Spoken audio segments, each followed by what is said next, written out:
এঁচোড়ের কালিয়া, এঁচোড় কষা, এঁচোড়ের রসা, এঁচোড় চিংড়ি, এই সমস্ত রেসিপিগুলোই আপনারা হয়তো বাড়িতে কোনো না কোনোভাবে খেয়েছেন। কিন্তু আজকে আপনাদেরকে এঁচোড়ের একটা নতুনত্ব রেসিপি দেখাবো, যার নাম হচ্ছে চিলি এঁচোড়।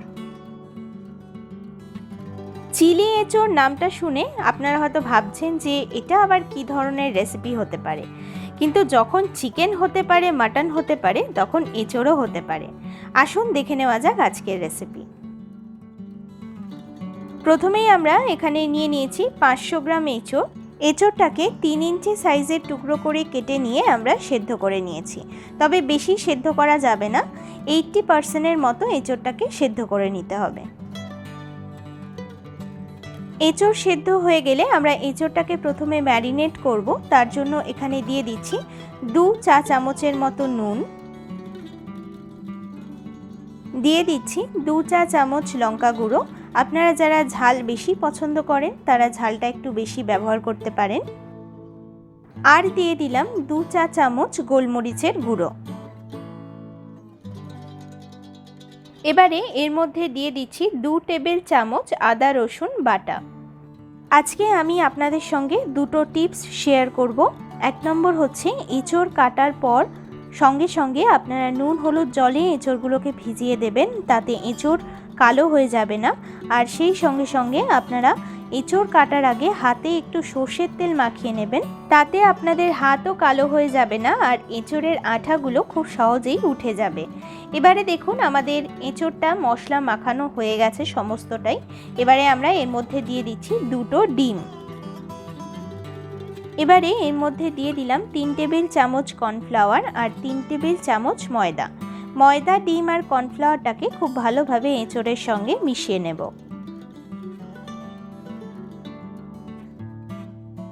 কর্নফ্লাওয়ারটা আমাদের এখানে একটু কম মনে হচ্ছিল, সেই জন্য আরও 3 টেবিল চামচের মতো কর্নফ্লাওয়ার আমরা এতে দিয়ে ভালোভাবে মিশিয়ে নিচ্ছি। এবারে এই ম্যারিনেট করা এঁচোড়টাকে আমরা মিনিট 10 মতো রেস্টে রেখে দেব। এদিকে কড়াইতে তেল গরম করে নিয়েছি। একে একে ম্যারিনেট করা এঁচোড়গুলো তেলেতে দিয়ে ভালোভাবে আমাদের ভেজে নিতে হবে। খুবই সহজ পদ্ধতি, জটিলতার কোনো কারণ নেই। যেমনভাবে আমরা চিলি চিকেন তৈরি করে থাকি বাড়িতে, খানিকটা সেই প্রসেস ফলো করেই আমরা চিলি এঁচোড় তৈরি করব। শুধু কিছু কিছু উপকরণের তফাৎ মাত্র। এদিকে আমাদের এঁচোড়ের পকোড়াগুলো একদম রেডি হয়ে গেছে। আমরা তেল থেকে পকোড়াগুলোকে তুলে নিচ্ছি।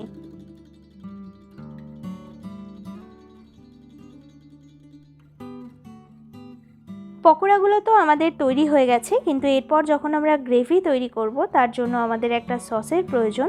সসটা আমরা তৈরি করে নিচ্ছি। তার জন্য এখানে দিয়ে দিলাম 4 টেবিল চামচের মতো সয়া সস, 4 টেবিল চামচের মতো টমেটো সস, 3 টেবিল চামচের মতো চিলি সস। এটা গ্রিন চিলি সস নয়, রেড চিলি সস, আপনারাও এটা ব্যবহার করবেন। আর সেই সঙ্গে সঙ্গে দিয়ে দিচ্ছি 2 টেবিল চামচের মতো ভিনিগার আর হাফ কাপ পরিমাণ জল।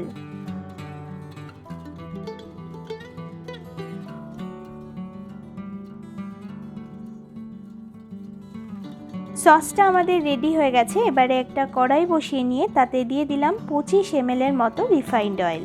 তাতে দিয়ে দিচ্ছি 3 টেবিল চামচের মতো কুচিয়ে রাখা রসুন। রসুনটাকে 2 মিনিটের মতো নাড়াচাড়া করে নিয়ে এর মধ্যে দিয়ে দিচ্ছি 2 টেবিল চামচের মতো কুচিয়ে রাখা জুলিয়ান আদা আর চিড়ে রাখা 6টা কাঁচা লঙ্কা।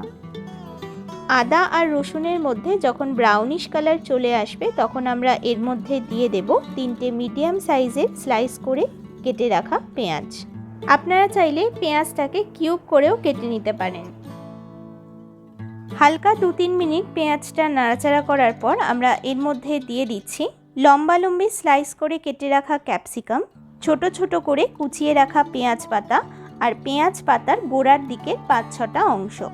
পেঁয়াজ পাতার এই গোড়ার দিকের অংশটা আপনারা যদি চিলি ফিশ, চিলি পনির অথবা চিলি এঁচোড় যে কোনো কিছুতেই দেন তাহলে কিন্তু দারুণ খেতে টেস্ট হয়। বেসিক্যালি রান্নাতে টেস্ট বাড়ানোর জন্যই কিন্তু এইটা ব্যবহার করা হয়। এবারে দেখুন আমরা যে সসটা আগে থেকে প্রিপেয়ার করে রেখেছিলাম সেই সসটা এর মধ্যে দিয়ে দিলাম। ভালোভাবে 2 মিনিটের মতো সসটাকে দিয়ে এটাকে নাড়াচাড়া করতে হবে। এবারে ভেজে রাখা সমস্ত পকোড়াগুলো আমরা এর মধ্যে দিয়ে দেব। এই সসের সঙ্গে পকোড়া দিয়ে কষার সময় কিন্তু অবশ্যই আপনারা গ্যাসের ফ্লেমটাকে লো টু মিডিয়ামে রাখবেন, বেশি হাই হিট করবেন না, তাহলে সসটা পুড়ে যেতে পারে। এবারে আমরা এর মধ্যে দিয়ে দিলাম 2 চা চামচের মতো নুন আর 2 চা চামচের মতো গোলমরিচ গুঁড়ো। সবশেষে দিয়ে দিচ্ছি জলে গুলে রাখা 1 বাটি কর্নফ্লাওয়ার।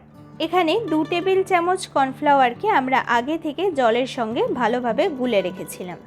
কর্নফ্লাওয়ার গোলা জল এতে ব্যবহার করলে গ্রেভির মধ্যে একটা থিকনেস চলে আসে, আর সেই সঙ্গে গ্রেভিটাও খেতে বেশ ভালো লাগে। আমি গ্রেভিতে একটু পরে জল ব্যবহার করেছি, আপনারা যদি ড্রাই খেতে পছন্দ করেন তাহলে জল বেশি দেওয়ার দরকার নেই। এবারে সামান্য একটু পেঁয়াজ পাতা আমরা ওপরে ছড়িয়ে দিচ্ছি। ব্যাস, খুব সহজেই কিন্তু তৈরি হয়ে গেল আমাদের চিলি এঁচোড়। আমরা একটা প্লেটে সার্ভ করে নিয়েছি।